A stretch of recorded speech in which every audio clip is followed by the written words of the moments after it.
அம்மன் அருள் TV நேயர்களுக்கு அன்பான வணக்கங்கள்.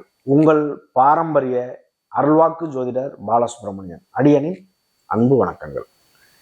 என்றும் குருவழியில் குருவை நேசிப்போம், குருவை போற்றுவோம். நம்ம தொடர்ச்சியா பார்க்கக்கூடிய விஷயம் பாத்தீங்க அப்படின்னா மாத பலன் பார்த்துட்டு வந்துட்டு இருக்கோம். இப்ப கிரகத்தினுடைய குரு வக்ர நிவர்த்தி பயிற்சி. குரு பகவான் இது வரைக்கும் பாத்தீங்க அப்படின்னா வக்ரத்துல இருந்தாரு. இப்ப அவர் பாத்தீங்க அப்படின்னா குரு பகவான் வக்ர நிவர்த்தியாகி என்ன பலனை கொடுப்பாரு அப்படிங்கிற ஒரு விஷயத்த நம்ம விரிவா பார்க்க போறோம். இதுக்கு முன்னாடி பாத்தீங்க அப்படின்னா இந்த கிரகங்களுடைய அமைப்பு அப்படிங்கிறது பாத்தீங்க அப்படின்னா மேச ராசி முதல் ராசி. அதுல பாத்தீங்க அப்படின்னா இந்த இதுல சந்திரன் அங்க இருக்காரு. குரு ரிஷப ராசியில இருக்காரு. செவ்வாய் பாத்தீங்க அப்படின்னா அவர் வக்ரம் பெற்று மிதுன ராசிக்கு வந்திருக்காரு. கடகராசியில இருந்தாரு. இப்ப பாத்தீங்க அப்படின்னா மிதுன ராசிக்கு வக்ரம் பெற்று பின்னோக்கி நகர்ந்து மிதுன ராசிக்கு வந்திருக்காரு. கேது பகவான் கன்னிராசியில பயணம் செய்யறாரு. சூரியன் புதன் பாத்தீங்க அப்படின்னா மகர ராசியில, சுக்கிரன் ராகு மீன ராசியில, சனி பகவான் பாத்தீங்க அப்படின்னா கும்பராசியில.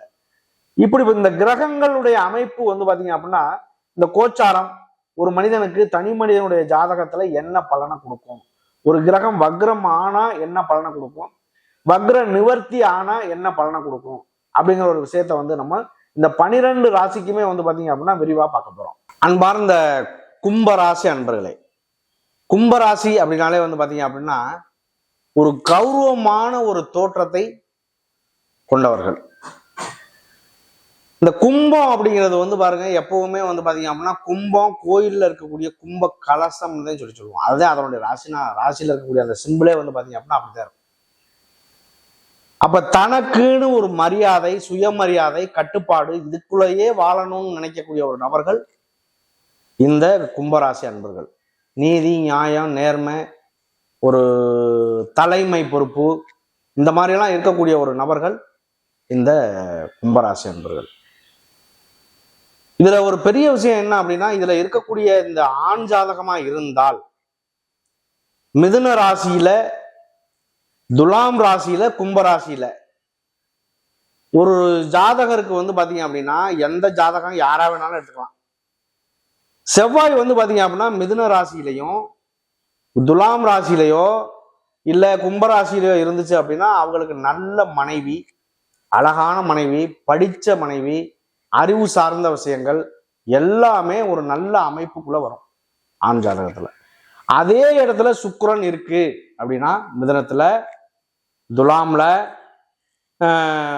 கும்பத்துல மனைவி அப்படிங்கிற ஒரு விஷயம் பாத்தீங்க அப்படின்னா அழகா இருப்பாங்க அவங்க. இந்த ஜாதகர் யாரா இருந்தாலுமே இந்த ஒரு விஷயம் கண்டிப்பாக இருக்கும்.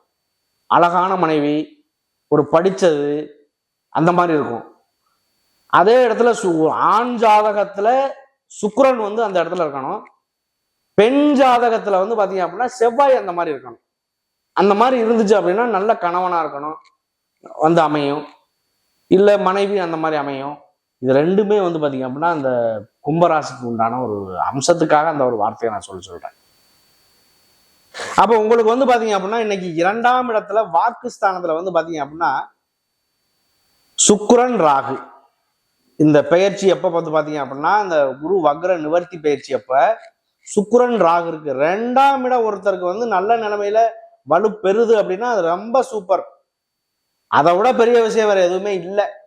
தனம், வாக்கு, குடும்பம், வருமானம், அடிப்படை கல்வி ஸ்தானம் அவருடைய வயதுக்கு தகுந்தார் போல் அது நடக்கும். ஆனா பாத்தீங்க அப்படின்னா சின்ன பிள்ளையா இருக்கு, அதுக்கு என்ன இருக்கும், குடும்பம் அப்படிங்கிறத சொல்ல முடியுமா? அடிப்படை கல்வி ஸ்தானம். பெரிய திருமணம் ஆனவங்களுக்கு குடும்பஸ்தானம், இப்போ சம்பாதிக்கக்கூடியவர்களுக்கு பணஸ்தானம். இது எல்லாமே வலுவா இருக்கு அப்படின்னா 2ஆம் இடத்துல சுக்கிரன் உச்சம் பெற்று இருக்கார். அது எப்படி இருக்கும்? அப்ப உச்சம் பெற்ற கிரகம் 200 மடங்கு பலனை செய்யும். நீசம் பெற்ற கிரகம் பாத்தீங்க அப்படின்னா நீசமோ வக்ரமோ அஸ்தமனமோ ஒரு கிரகம் பெறுதுன்னா அதனுடைய மதிப்பு 0% தான். ஆட்சி பலம் பெறக்கூடிய ஒரு கிரகம் 100% பலனை செய்யும். அதே இது பாத்தீங்க அப்படின்னா உச்சம் பெறக்கூடிய ஒரு கிரகம் 200 மடங்கு பலனை செய்யும். அப்ப இதுக்கு பாத்தீங்க அப்படின்னா ராகுவோட சேர்ந்து பண்றதுனால வெளியூர் வெளிநாடு, அதாவது சுக்கிரனோட சேர்ந்து இருக்கிறதுனால பாத்தீங்க அப்படின்னா திருமணம் சார்ந்த விஷயங்கள், மறுமணம் சார்ந்த விஷயங்கள், காதல் திருமணங்கள் நிறைவேறது, குழந்தை பேர் இல்லாத நபர்களுக்கு குழந்தை பேர் உண்டாகிறது, இந்த மாதிரிலாம் அமையும். உங்களுடைய 2ஆம் இடமான மீன ராசிக்கும் உங்களுடைய 11ஆம் இடமான தனுசு ராசிக்கும் உள்ள அதிபதி குரு பகவான். அவர் உங்களுக்கு 4ஆம் இடமான ரிஷப ராசியில இருந்து உங்களுடைய 8ஆம் இடத்தை பார்க்கிறார், கன்னி ராசிய. உங்களுடைய 10ஆம் இடமான தொழில் ஸ்தானமான விருச்சக ராசியை பார்க்கிறாரு. உங்களுடைய 12ஆம் இடமான அயனம் சயனம் சொல்லக்கூடிய இடத்தை பார்க்கிறாரு. வெளியூர் வெளிநாடு போகக்கூடிய இடம் அப்படின்னா 12 தான். ஒரு ஜாதகருக்கு வந்து பாத்தீங்க அப்படின்னா வாழ்க்கையில இல்லற சுகம் அப்படின்னு கிடைக்குது அப்படின்னா, நல்லா இருக்கு அப்படின்னா அது 12ஆம் இடம் தான். அப்ப இது எல்லாமே ஒரு ஜாதகருக்கு ஒரு விஷயம் மட்டும் நல்லா இருந்து வாழ்க்கை அமையாது. எல்லா வித விஷயமுமே அவங்களுக்கு ஒத்து போய் நல்ல நிலைமையில இருந்தா தான் அவங்களுக்கு வாழ்க்கையில ஏற்றத்தாழ்வுகள் எப்ப வேணாலும் வரலாம், யாருக்கு வேணாலும். அவங்களுக்கு வருது அப்படின்னா அவங்க வந்து அதெல்லாம் சரி பண்ணக்கூடிய ஒரு தன்மை உண்டாகும். நம்ம சொல்லக்கூடிய ஒரு பலனாகப்பட்டது பொது பலன் மட்டுமே. ஆனால் இந்த லக்னம் 12 ராசிலையும் வந்து பாத்தீங்க அப்படின்னா லக்னம் எதுவா வேணாலும் இருக்கலாம். அந்த லக்னம் நல்லா இருக்கணும், லக்னாதிபதியும் நல்லா இருக்கணும். லக்னம் நல்லா இருந்து லக்னாதிபதி நல்லா இருந்து அந்த லக்னாதிபதி வந்து சுப கிரகங்களோடு ஏதாவது இணைவு பெற்று, இல்ல சுப கிரகங்களோட ஏதாவது பார்க்கறது, இல்ல சுப கிரகத்தினுடைய நட்சத்திரத்தினுடைய சாரம் பெறுறது, எல்லாமே பெற்று இன்னைக்கு நடப்பு அப்படின்னா சுத்தி காட்டக்கூடிய ஒரு விஷயம் தசாபுத்தி தான். இந்த தசாபுத்தி ஒத்துழைப்பு கொடுத்து இந்த கிரகங்களுடைய கோச்சாரம்லாம் இருக்குதுன்னா திடீர் முன்னேற்றம் கண்டிப்பா வந்தே தீரும். ஒருத்தருக்கு திடீர் அதிர்ஷ்டம் யோகம் இந்த மாதிரி எல்லாம் கிடைக்குது, ஒரு லாட்ரி சீட் கிடைக்குது அப்படின்னா எப்படி கிடைக்கும்? அவங்களுக்கெல்லாம் இந்த மாதிரி உள்ள ஒரு யோகம் தான். இல்ல தசாபுத்தில 6ஆம் அதிபதி 8ல அப்படி ஒரு அமைதுன்னு வச்சுக்கோங்க, இல்ல 8ஆம் அதிபதி 6ல இருந்து நடத்துறாரு, அதெல்லாம் வந்து பாத்தீங்க அப்படின்னா ஒரு மாத்தி வரும்போது விபரீத ராஜயோகம்னு சொல்லுவோம். குறிப்பிட்ட காலகட்டத்துக்குள்ள அந்த ஒரு அமைப்பை கொடுத்துரும், அதுதான் நடக்கும்.